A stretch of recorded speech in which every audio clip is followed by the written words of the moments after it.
Yo, what's good, everybody? It's your boy Steph from the High Moving Podcast. So, Lamar Jackson and the Baltimore Ravens get it done against Brock Purdy, MVP candidate. He was leading the MVP candidate before entering this game.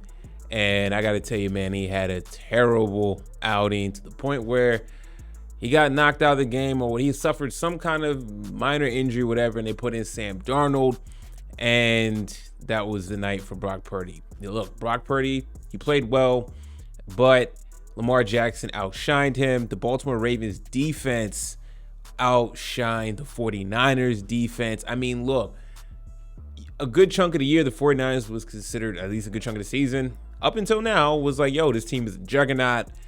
They are looking like the best team in the NFL. It's the 49ers in the field. And honestly, I got to say, look, I agree with some of that, but I never really buy into it, right? When a team is just kind of looking like the best team in football is just one of those weird sports where, of course, anything can happen on Sunday. But, I mean, it wasn't like these other teams are going to be chopped liver.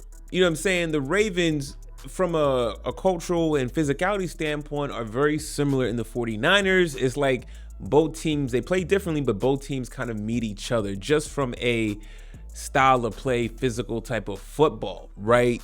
So we get this matchup, and you know, the talk, a lot of people during the week was like, the Ravens are going to lose this game.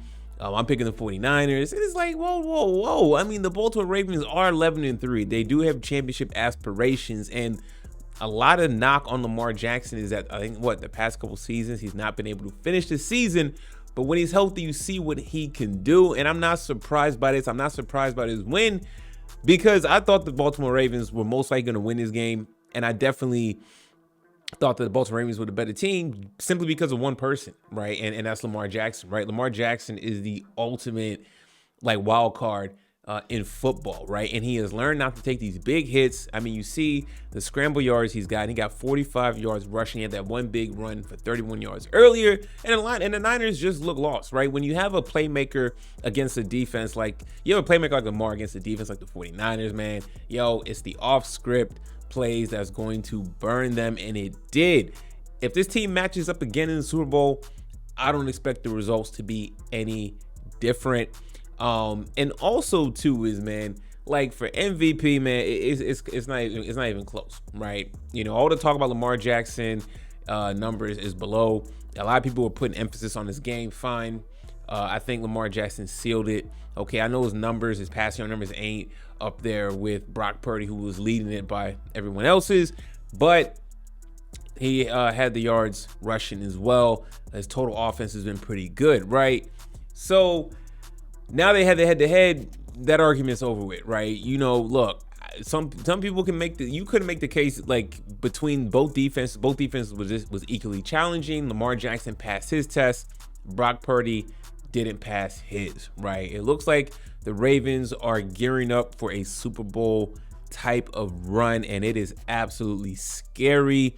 And you look at the Niners offense compared to the Ravens offense, it's not even close if you think about it, right? I'm not even knocking the Ravens offense. It's just majority of the teams in the NFL cannot come up to the Niners offense with McCaffrey, Ayuk, Kittles, Samuels. I mean, look, if you're going to tell me that Ayuk and Kittles are going to have over 100 yards passing, I say that the Niners win this game going away, but that was not the case, right?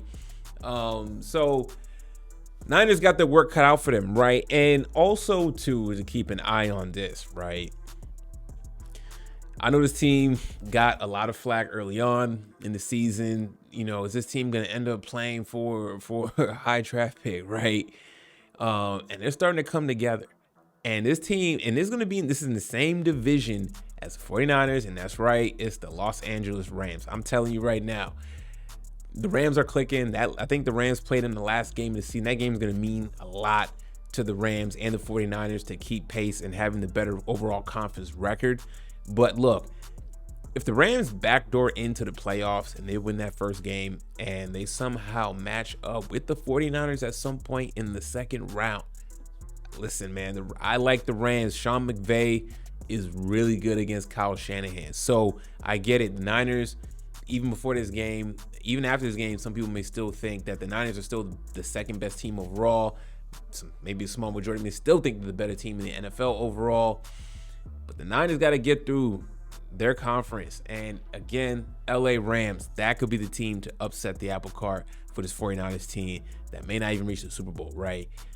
So we're going to keep our eye on that one. But as far as the Ravens go, their obstacle right now is obviously the AFC. And it's going to be between Buffalo and Miami. But right now, Lamar Jackson, MVP candidate, Brock Purdy, he slipped. And this was a big stage for him. Couldn't get it done.